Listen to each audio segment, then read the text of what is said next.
Y me otorgues tu perdón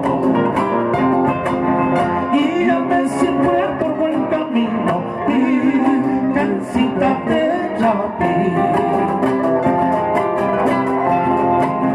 Tú bien lo sabes, divina reina, esta es mi canción,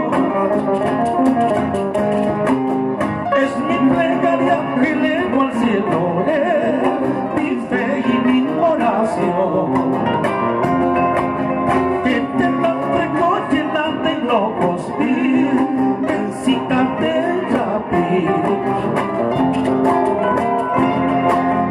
¿Qué más podría yo ofrendarte, Madre bendita? Son tan humildes, solo mis versos son todo mi tesoro.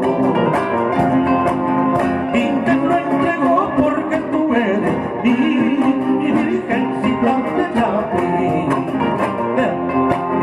Y te lo entrego porque tú eres mi Virgencita de Chapí. Resolvió por la cumpleañera, Kiki. Palma fuerte para Elizabeth Úrsula López Rodríguez.